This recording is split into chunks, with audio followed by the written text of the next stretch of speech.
good to be here. I do want to let y'all know, just give you a heads up, that I did add in some extra slides.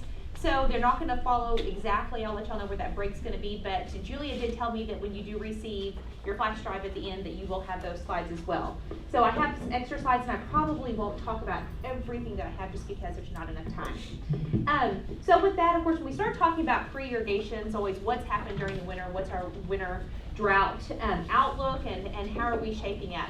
Now, fortunately, especially for this region, the Water District region and what would be north of I-40, we really seem to be in pretty good shape. A lot of that I do think is probably based on, according to USDA, what we received in October. Of course, a lot of that ran off into Playa Lakes. How beneficial was that? But nevertheless, hopefully with the rain we received and what's in the forecast, we'll be able to really fill some soil moisture profiles and start out on a good shape. USDA actually does also look at drought according to U.S. corn acres. And so again, when we look at the major corn planting areas, of course, a lot of that region is actually flooded right now, which hopefully will be a benefit for us, and Steve might have talked about that. But still, we're looking pretty good within our corn region in the High Plains. So why do we pre-irrigate? As y'all all know, it's usually when winter and spring precipitation is insufficient to replenish the soil moisture profile. And of course, not only are we looking at the profile, but sometimes just crop establishment, just the germination and root development right there within that seed zone. So although historically, when we talk to producers and they talk about pre-irrigating, 10, 15 years ago, it was looking at, really putting on extensive amounts of water, looking at, probably 6 to 10 inches and really, filling those profiles. And anymore, sometimes we're just talking about just that crop establishment. And then of course also that stored soil water, that's our bank for the growing season. And y'all know that more than anybody. We need that bank, especially with these lower well capacities, to help carry us through these critical critical periods during our crop production season. And then the pre-irrigation may minimize the yield variability and economic risk for that reason. So it really can be a very important part of a management strategy. However, there's also inefficiency that comes with pre-irrigation. And when we consider the value of our water and how much water can be lost just due to other agronomic practices, that is something that we often do need to consider as well. So disadvantages of pre-irrigation. With anything, there's the good and the bad. Of course, pre-irrigation is going to increase the cost of our production. As Steve talked about, for every inch of water we put out there, there's going to be a cost with that. It does reduce the efficiency of our irrigation and the pre-season precipitation. And that's something that's always important to consider. If we pre-irrigate and fill that profile, and then we do receive that beneficial precipitation, oftentimes it's either going to run off or we're not going to get it stored like we would have otherwise. And then when we start talking about our cotton, and as much cotton as we have in this region now, soil temperature is very critical. So we start pre-irrigating, especially under strip till ground, no-till ground. We're going to keep those soil temperatures cooler, and it's going to take longer to get that crop established and get a uniform crop. And then of course, when we look at, again, evaporation and losses from pre-irrigation, it really can be considered an inefficient use of our declining water supply. So, of course, just looking at that precipitation efficiency, this was actually some data that was collected probably, well, it was early 70s, and it still, I think, is very applicable. We talk about just irrigation and precipitation and how that precipitation, or how the irrigation can affect the precipitation efficiency, and those are principles that still hold true today. So when you look at not just the precipitation, but as you all know, very basic and very simplistic, the level of precipitation we receive when the pre-season precipitation is less than 100 millimeters, so we're talking about 4 inches or less, we actually can see that storage efficiency drop. And so of course, again, non-irrigated ground, we'll see greater efficiency and greater storage on that non-irrigated ground. So where we receive the best benefit from our pre-irrigation, we're talking about dry soils, soils with high water holding capacities, which we are very blessed in this region to have those soils. It's not like down in the southern high plains where they're looking at pre-irrigating into a sandy soil, and of course there's nothing efficient about that. And then reduced in-season irrigation to meet the crop ET. So definitely those high benefits. Now, low benefits of pre-plant irrigation The soil profile is wet at the time of irrigation. So again, we have precipitation, we have wet soil, really good even if you don't have a soil moisture sensor. Just get out there with a hand probe and probe down and really see where that moisture is. And if you have good moisture, that's something to consider. That wet soil profile is not going to take in that water. And so that's not going to really be a big benefit. Also, do you have a flexible planting date? When we consider what pre-plant irrigation does with regards to our planting time, allowing that field to dry out in time to get that planter in the ground and not cause issues at planting, that's something to consider as well. And then of course, in-season irrigation capacity sufficient to meet the crop ET, and that's something that I talked about again, the value from storing that water, and I'll talk about that in more details. So before you decide to pre-irrigate though, how much water do you need during the season? And of course, we're talking about to maximize production. When we talk about our corn, 24 to 30 inches, of course, 22 inches, it seems like on average what producers are applying, but nevertheless, depending upon the year, depending upon ET, or the potential ET and those environmental demands, we do have years where we need over 24 to 26 inches of water. With cotton, and this is total water. So we talk about irrigation, but how much water is in the soil? How much water are you using through rainfall? So even though with cotton, a very good cotton crop, we can look at applying 12 inches of irrigation. But you could potentially be getting maybe 4 to 6 inches of water from the soil. Maybe you're getting maybe 4 to 6 inches of water in season precipitation. So we're still talking about total cumulative crop water, not just irrigation. And then even grain sorghum, we're in that same range, we're in that 12 to 24 inch range. So to meet seasonal water requirements and peak water demand, knowledge of the well capacity and stored soil water is critical.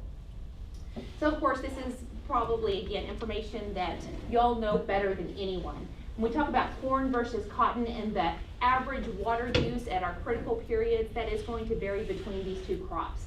Our average maximum crop water use for corn, we're looking at 35/100ths of an inch of water per day for corn at tasseling. And so we really have the ability to manage that water. And there's lots of discussion with regards to pre-irrigation. Well, maybe just applying more water earlier in the season and store and bank water during this period so that we'll have that storage there. And then of course, even as we move into cotton, cotton still can be using quite a bit of water. When we look at our peak water period with cotton, we get to first open bowl, we're talking about 28/100ths of an inch of water if we're really looking at maximizing that lint production. But of course with cotton, it is important that we do keep in mind that late season irrigation, once we get past that peak open bowl period, that water requirement is going to decline very rapidly. So when we look at cotton, irrigating into this period out here, all we're going to do is decrease our quality at that point. We've already set our lint potential. We don't want to over irrigate and hurt our mic and our loan value. And so the period though of peak water use is definitely a consideration. And of course why y'all make those split pivots work so well. With corn, we're looking at that peak water period being from 12 leaf through blister. It's about a 60-day window. So you have 2 months where you're looking at maintaining at least 3/10 of an inch per day. With cotton, to maintain this peak water use period, it's about 40 days. And of course, and that's in that 25/100ths to 28/100ths of an inch per day. So again, a very narrow window in comparison, or much narrower window in comparison to corn. So again, corn versus cotton, when we look at the well capacity and really knowledge about the efficiency of those capacities and what that can apply for this 35/100ths of an inch per day, we're looking at a 90% efficient system needing to have a capacity of 7.3 gallons per minute per acre. So, we're getting to where we're over 800 gallons per minute well capacity, and very few producers do have that anymore. Of course, tying multiple wells together, we can make that. And that's again assuming 90% efficiency. Often we're looking at systems based on pressure regulators and just losses in lines where we're closer to 80% efficiency. And so with cotton, we can really lower that and really get by with that. So looking at just an average year and really the ability to store water with the pre-irrigation. 2010, when we look at our long-term average, it was actually a pretty average year before the drought, but nevertheless, average precipitation average year. So at Bushland, for corn that was planted on May the 3rd, our peak ET that year actually came in just right at 0.3 of an inch. And when we look at actually maintaining that, we needed 6.3 gallons per minute per acre to maintain that water requirement. But if we had that stored soil water, just even having 2 inches that could carry us through that peak water demand period, we're actually able to get by with a well capacity of 4.1 gallons per minute per acre. So right there is the value of your stored soil water and where the value of that pre-irrigation can be if you manage it so that you do not lose it. So in addition to increased stored soil moisture for peak water demands, of course, the other benefits. We do get improved crop establishment, get that uniform stand. It does give us an opportunity to evaluate the irrigation system. When you don't have a crop out there, you can really look at the uniformity and make sure that all the nozzles and do a uniformity test, make sure everything's putting out the same amount. Also field preparation. When we look at our residual herbicides and the fact that they do need water to be activated, that pre-irrigation gives you the opportunity to activate those herbicides. Some of our herbicides even do have a chemigation label. Maybe you get kind of a 2-for-1 and maybe apply some of those herbicides through chemigation and get them activated at the same time. And of course that's dependent on the solubility of a herbicide.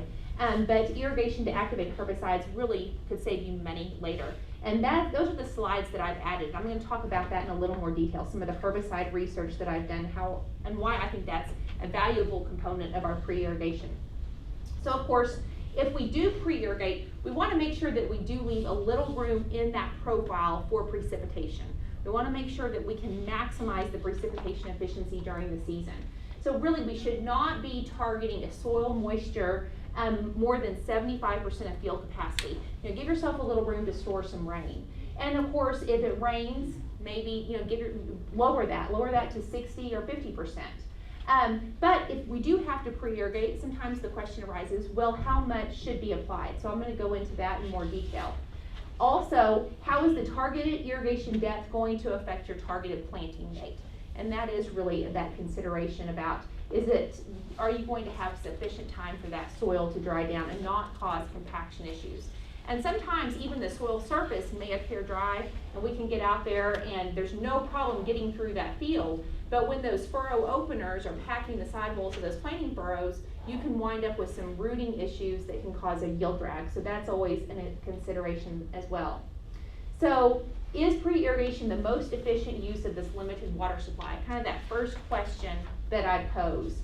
And so this was something that was actually presented close to 30 years ago now. As groundwater decline continues and precipitation becomes more important for supplying crop water requirements, the use of pre-irrigation as a management practice will likely decline in importance in the high plains.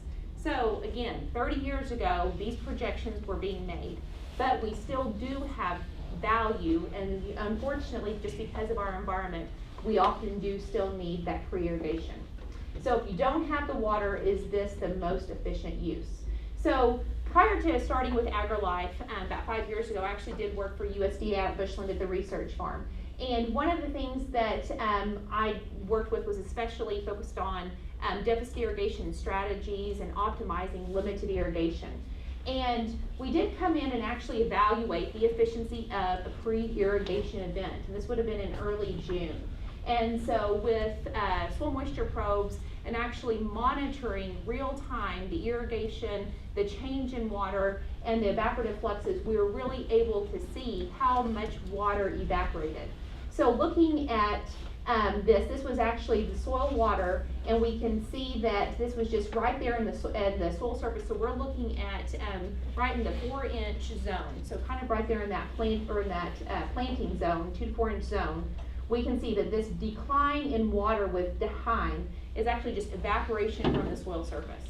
So then what we did, we came in and applied a 1-inch irrigation, and within a few hours after that irrigation, soil moisture equilibrated. But then we came in and actually made another application of irrigation.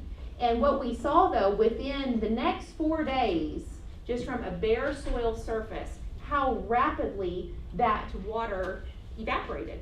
And so it was pretty stagnant to see. So looking at 1.5 inch irrigation that was applied over a 2-day period, we actually had a change in soil water of 0.3 of an inch per day. And so with that, we can see that you can actually see day versus night. So at night, when it cools off, you see, it kind of stabilized, and you see the evaporative losses and just this decline very steadily and very rapidly. And so again, if we're going to pre-irrigate, what are we doing agronomically to make sure we have not lost that water? What's our tillage strategy? How are we minimizing those losses with residue? And so what we saw was that in order to actually store soil water, we needed almost 2 inches of irrigation for every 1 inch of stored soil water. So again, really points out to the inefficiency of pre-irrigation. It's only about 50% efficient. So we can increase that with crop residue. So again, just focusing on that management strategy. So tillage and residue management are an important component of pre-irrigation, especially for low residue crops like cotton. And I think that as we see this cotton acreage increase, working with the water district, we're actually looking at doing some video demonstrations because of the increase in acreage. And as I went through and put together the change in acreage over the last 5 years, I was amazed. In 2013, there was 50,000 cotton acres across the water district, looking at the counties that just compose the water district. 2018, there was over 350,000 acres. So if you think of just a 300,000 acre increase, it's pretty staggering. But what's really amazed me is not just the increase in acreage, but the increase in continuous cotton. And so when we think about how we're managing residue and continuous cotton and managing evaporative losses from the soil, that's actually very important. So just, tillage, of course, whether it's dryland or irrigated, tillage is actually a pretty significant component of our evaporative losses, as y'all know.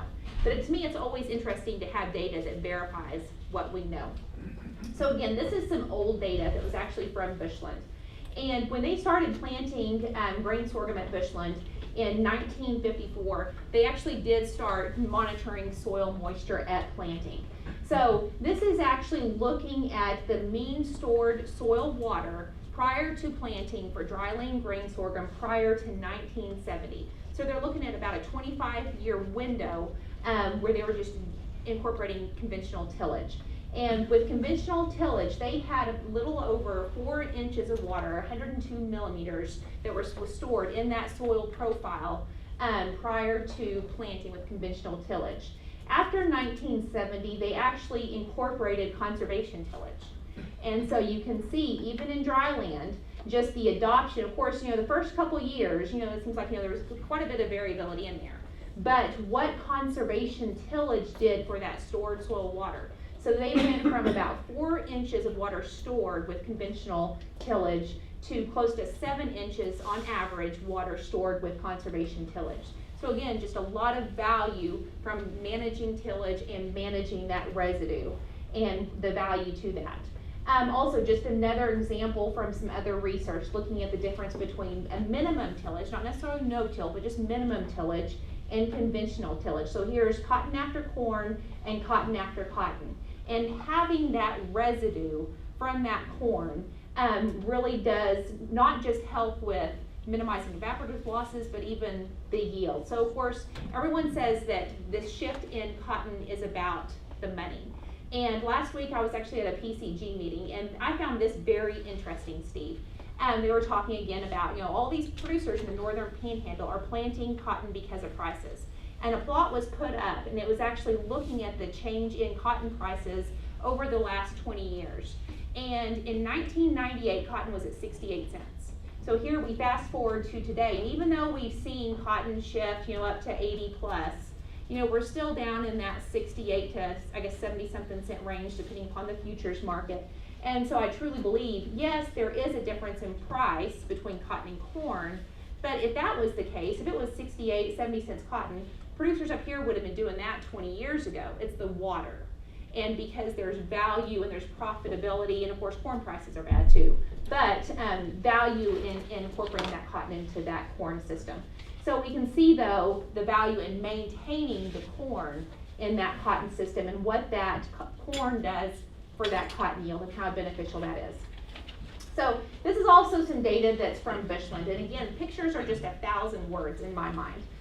This was 2011, so even though we're already, it's amazing to think that we're 8 years past that now, but still, when we look at a very harsh environment, what residue does, this is no-till, there's not a cover crop, not a live cover, just looking at no-till, chemical fallow, managing that residue, what the, at low well capacity, what that residue does.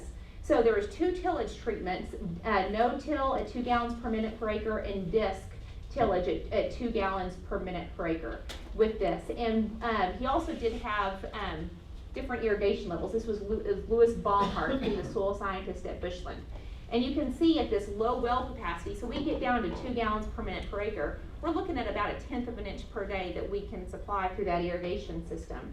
And just having the residue, you can see from the condition of the crop what that did. Now, taking that down to no water, did not apply any irrigation water, that was the long-term goal. Now, 2011, he openly admitted that just to get the crop germinated, he did have to pre-irrigate.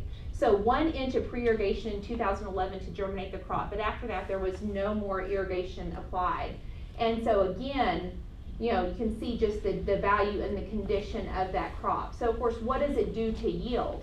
When we look at the yield between the 2 tillage treatments and the 2 well capacities, 0 gallons per minute per acre, as to be expected, no water, very low yield. I mean, I don't even know if that'd be worth taking a stripper out. But nevertheless, you really don't see a whole lot of difference because of the tillage, but still some difference. But this is really where at this low well capacity, 2 gallons per minute per acre, when you see that you can get close to 700 extra pounds of lint by having that residue, that's really key in the value of that residue and what that does just to minimize those evaporative losses. Now also, in addition to just looking at the disc tillage versus the no-till, also did go in and look at a stubble mulch tillage. So also incorporating a conservation form of tillage, not just disc. We don't have really a whole lot of producers north of I-40 who disc fields like they do south of I-40 anymore.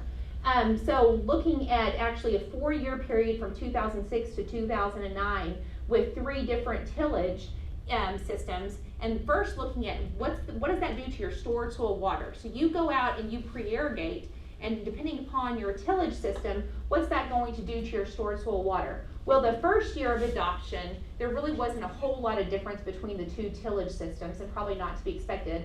But the no-till, there was a little benefit. So they did start with a little more water under those no-till conditions. 2007, of course, this is that fallow precipitation. This is actually in a wheat fallow cotton rotation. So there is a fallow period in here just because of the rotation and having to do that.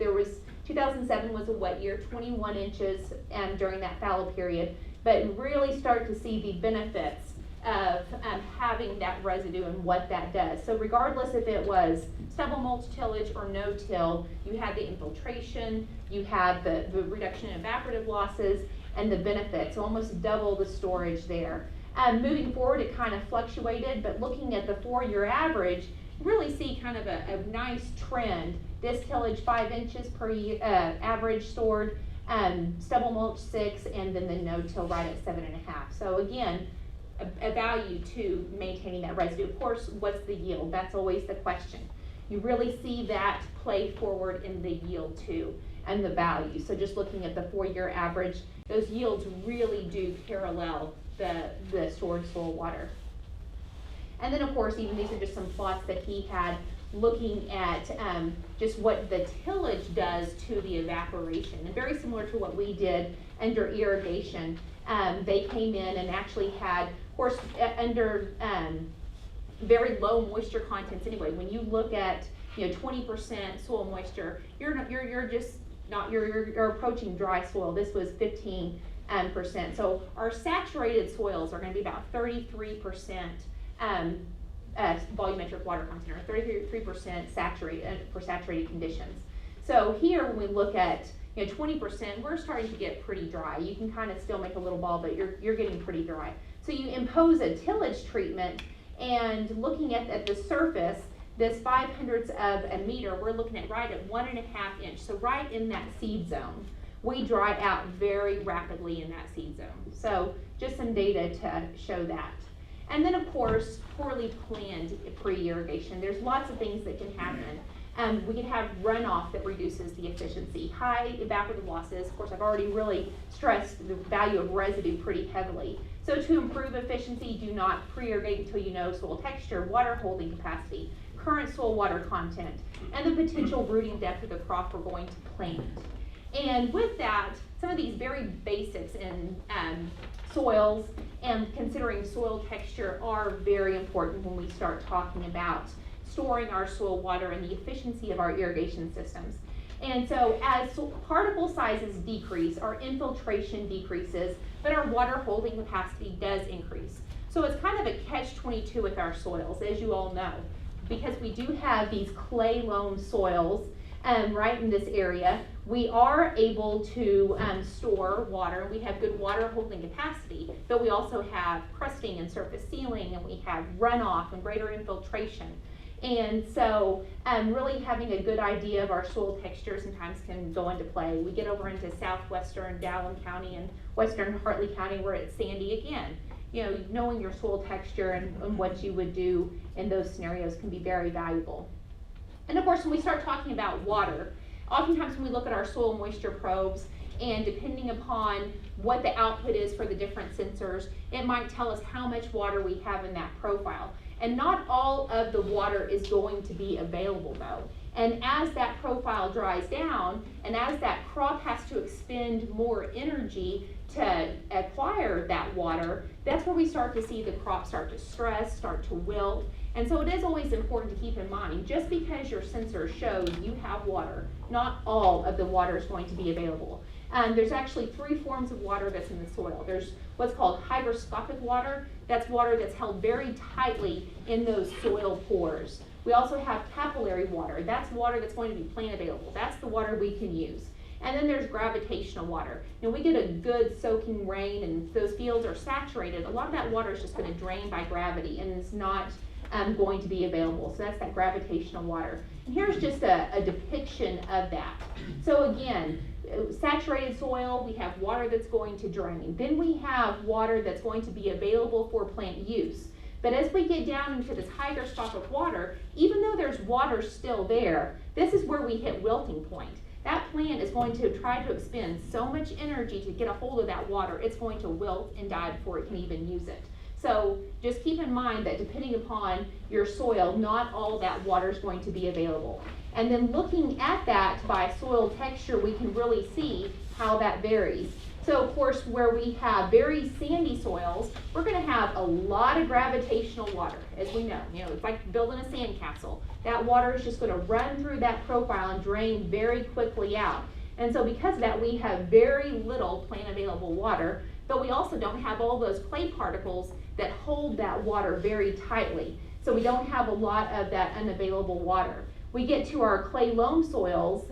This is where we're blessed. We have all this plant available water, and we're not going to have as much gravitational water, but we do have a greater fraction of water that's held by those clay particles and that isn't unavailable. But on average, we have about 1.5 inches to 2 inches of water per foot that's available. So I think that's an important number to keep in mind when we look at our sensors and how much water is there. And this course kind of breaks it out into the soil texture classes.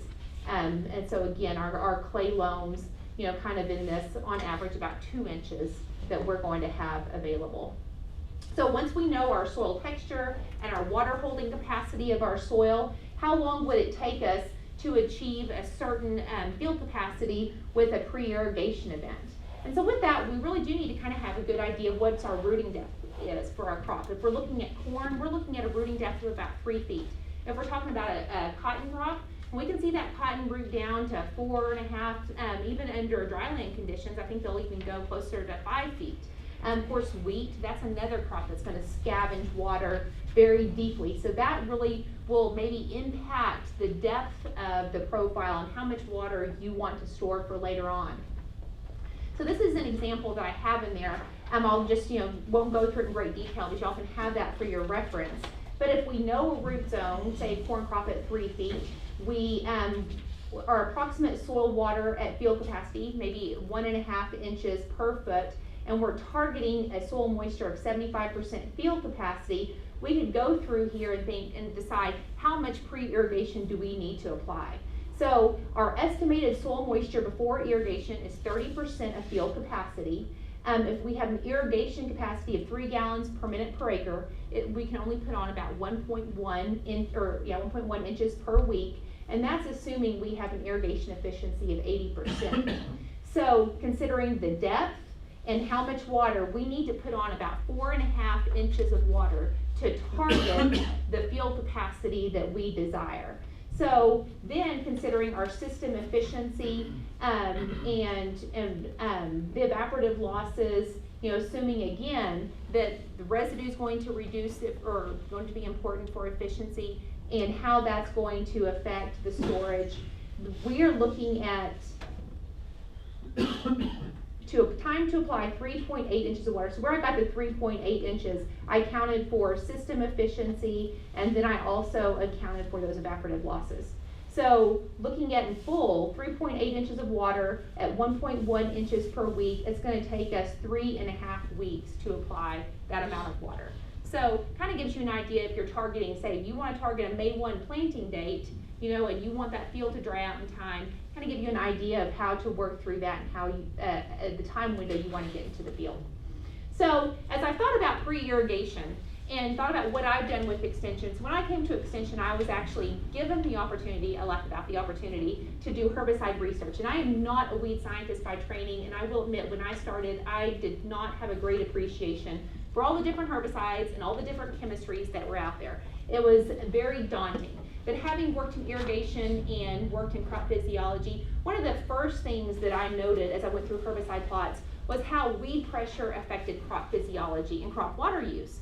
And of course, every weed scientist we talk to, they say, oh, weeds are using water, weeds are using nutrients, and it's taking it from our primary crop. But I could not find anywhere, especially even for the Great Plains, where any of that had been quantified. Of course, when I talk to producers, the first thing that everyone talks about is the expense. Herbicides are ridiculously expensive, and they're a pretty big component of the those production costs.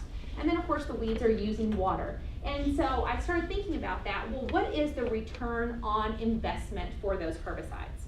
And so a couple years ago, we did have an Oglala Aquifer Program project actually to evaluate that. And the first thing I wanted to do was actually quantify resource allocation. How much water are those weeds taking? And as I mentioned, there's very limited data for that. And because irrigation is necessary to stabilize crop production in our region, I thought that's a really important thing to quantify. Of course, again, y'all can sit here and it's kind of like, well, we know that, but it's still interesting to see, well, how much? What's really happening in this region? So the first thing that I did was actually establish just weed plots. And I planted these very small plots, and I put in neutron moisture probes, which is just a method to actually measure the ET, so both the evaporation and the transpiration. Those evapotranspiration, or our daily evapotranspiration, which is what you're getting with your soil moisture sensor. But then I really wanted to find out what is T. And the only way to measure T, the transpiration of the crop, what the crop is actually losing as those stomates open and what goes through that crop, was to partition out the E, the evaporative losses from the soil surface. So I went into every plot and put, it's called a microlysimeter, so a very small column that is sealed at the bottom, so the roots from my weeds could not access this little volume of soil. So every morning at sunrise and every evening at sunset at critical growth stages, I'd go out and pull these columns, weigh them, put them back, and then we could actually calculate the change by mass of water that was lost just due to evaporation. So very simply, ET, crop water use, minus E is going to give us T. So we could partition out just that T component. And I seeded these little plots at 5 weeds per square foot. And of course, weeds are very prolific, and it's amazing how dense these were. So this was just an overview of the plot. So you had velvet leaf, barnyard grass, kochia, pigweed, and morning glories. And as I mentioned, we did it at critical growth stages, at germination, vegetative stages, at reproductive stages, all throughout those growing periods. But I really thought this 4 to 6 inch weed stage is really critical. So not only is the 4 to 6 inch weed stage what is on your label, that's ideally when we should be applying our herbicides, but also 4 to 6 inch weeds, that's very early in the season. And so when we think about a crop at this stage, we don't often think about what this pressure could be doing to our yield potential at this point, because so much of that is out of sight and out of mind. So 2017, oh, yes sir, oh, 5 minutes? Done. 10. 10, oh, gotcha, okay. 2 hands. Okay, gotcha, 10. So 2017 was actually a wet year, as everyone remembers and knows. And so our water use was actually lower than what it would have been for a normal year, but I was still pretty astounded by how much water these weeds were using. So the bar on the left is going to be the daily ET, so your total evapotranspiration for each weed. The bar in the middle, the orange bar, is actually the E, so what we measured with the microlysimeter. And as a whole, we were looking at about 4 millimeters just evaporated from a surface like this without any residue per day. So that's 1/6 of an inch. So if we look at that early in the season, that is still pretty significant even in a wet year. And then T is actually that transpiration, that crop water use. So T for pigweed, 1.5 millimeters. We get up to velvet leaf, we're looking at almost 3, so that's about 1/8 of an inch. You go, well, 1/8 of an inch, yeah, that's not much. Get up to morning glory, actually that's a pretty big water user. We're looking at 5 millimeters per day, so close to a 1/4 of an inch there. And then kochia was actually very efficient. I was amazed by the kochia. That was less than 1/2 millimeter, which does, if you think about how prolific kochia is in dry land and where we don't have water, why it's called poor man's alfalfa, we can just see that's why. I mean, that plant can grow with next to no water. So 2018, though, was a completely different story. It was very hot at Bushland. June and July, we had this little bubble. We missed all of the rain that north of I-40 got. We had several days in a row where we were greater than 100 degrees, so we were really pushing that ET. Daily ET for pigweed, 2018, we were over 12 millimeters, so 1/2 an inch. We were using 1/2 an inch per day by pigweed, which is crazy.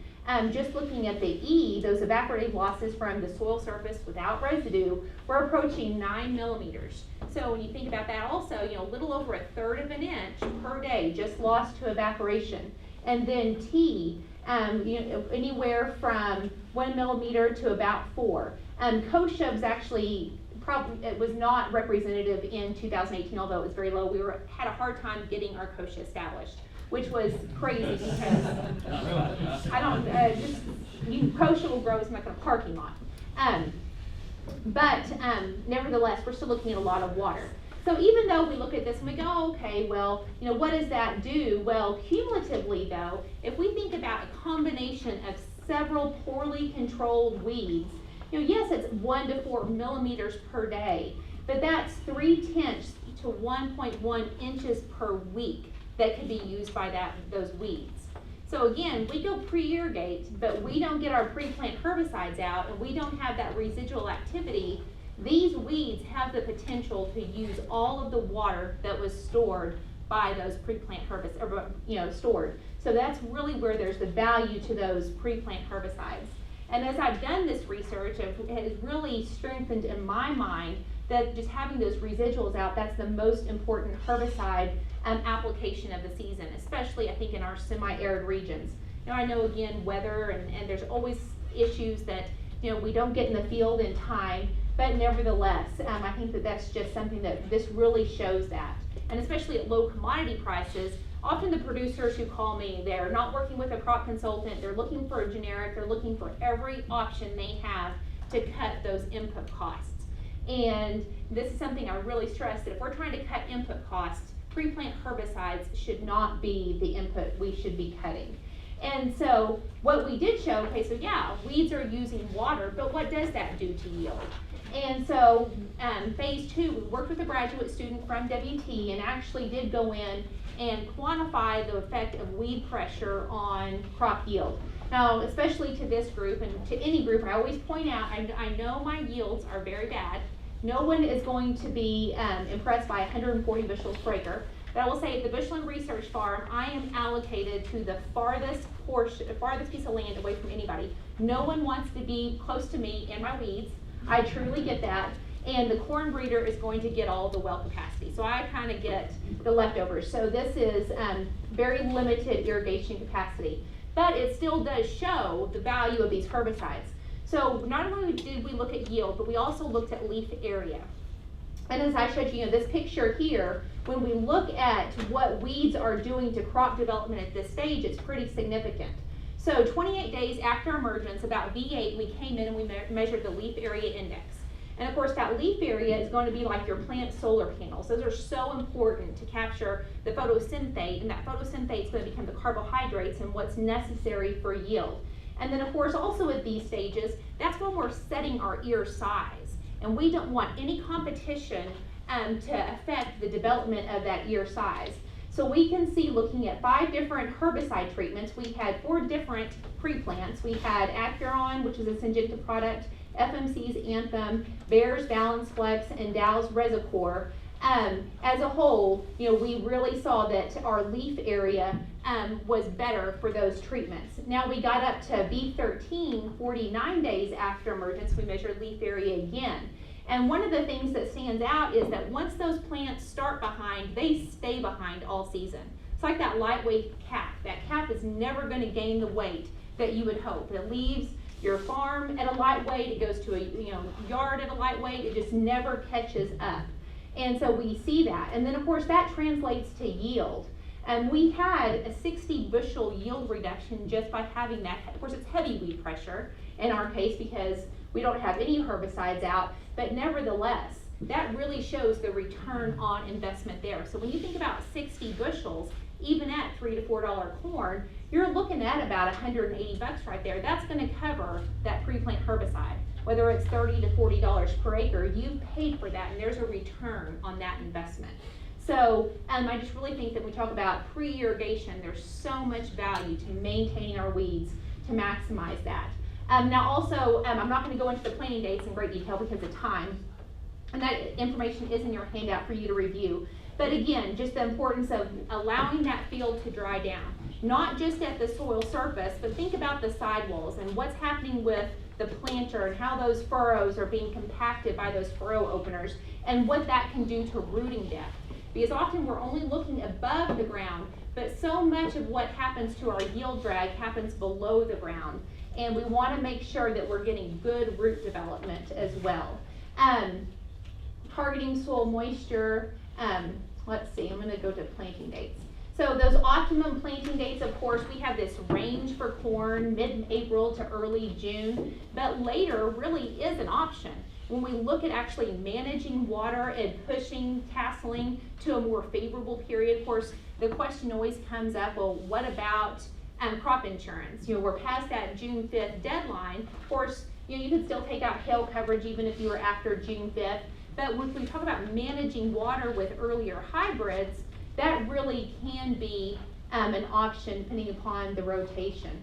Cotton, of course, May really is going to be our best and only window. And we have a lot of flexibility with grain sorghum as well. And so going through very quickly, looking at planting dates, late planted corn, as I mentioned, is a good option. Yes, there is a reduced yield potential. But again, when you look at, I think, the water, the irrigation requirement, what is the net return from that? And that's something I think Steve addresses so well. Even though you might have a little bit of yield, those inputs and that irrigation demand could be considerably less, and your net return might not be that different. And you're avoiding this peak abiotic stress, and you're able to stretch that water further. Now, of course, with cotton and pre-irrigation, because we have that very narrow planting window, we really should target, or maybe even skip pre-irrigation in late April, depending upon rain. We could potentially get into some issues with soil temperature and that field being dry in time if we're still irrigating in late April, if we want to target that early May planting date. And then with sorghum, we have a lot of flexibility because of our window. Let's see, because of time. So irrigation requirements, again, looking at planting date. So with corn, I showed you this plot earlier, the green plot over here on the far left, looking at our May 3rd planting date. Shifting that planting date 20 days out, we can actually see that we're able to lower this well capacity that was needed. You know, if we're able to store water, remember we had 2 inches of water that we could store in this. If we could store that 2 inches of water, we needed 4.1 gallons per minute per acre. Well, if we even push that planting date out a little bit to May 23rd, we could actually lower that well capacity even more, because we're shifting that period of peak water demand of tasseling further in the season when we're not going to need as much water. So we're able to reduce the necessary well capacity to maintain that. And then of course with grain sorghum, you know, storing water, we're able to even drop that well capacity down. So we're looking at, you know, dropping it down to 2.8 gallons per minute per acre. And then the split pivot scenarios. I won't go into that in great detail, but I think everybody just knows and recognizes the value of that with regards to our irrigation and the water capacities we have, and the ability to get that corn crop established and set that yield goal, and then maybe meet some peak water demand periods in both our corn and our cotton as well as grain sorghum at especially critical growth stages. And that can really help optimize the production for the whole system. So with that, we'll just quickly touch on the project that we have with the water district. There's a lot of questions about cover crops. And we all see everything in the farm journals about soil health and the value of soil health, and there's a lot of value to soil health. But when we also look at establishing a cover crop in this region, there's a lot of challenges. And I know there's farmers who are very successful at getting those established. And of course, you know, depending upon what your operation is, if you're grazing that cover crop, or are we in a situation where we're just looking at like a cover crop in front of cotton. And when we look at our very limited water supplies, is that the best use of our water supply to grow a cover crop, to irrigate a cover crop, to terminate a cover crop, to plant, you know, another crop very rapidly? And so with the water district out here, we have a corn cotton rotation, and we're incorporating a cover crop, but we're looking at also the residue. So would it just be valuable to maintain the residue we have, especially coming out of that corn system? We have a lot of really good residue. I've shown you all a lot of data that just points to the value of residue. So maintaining the residue, planting just wheat, or looking at a mixed species. And so during this very narrow window we have between cotton or corn harvest and cotton planting, and then even turning around cotton stripping to corn planting, you know, is that really sufficient time to take advantage of the benefits of a cover crop during that very narrow window? And so I think when we start talking about cover crops, we need to realize there's lots of different scenarios, just like there is with no-till. So, you know, if you have a cover crop and you're grazing or in a different scenario, that's one story and one way that it can work very well. But if we're looking at it in a very narrow production environment and a cropping rotation, and the cost of having to irrigate that cover crop to kill it, is that the best use of our water? Or should we just maintain our residue? So that's what we're trying to address with this project that we have out here.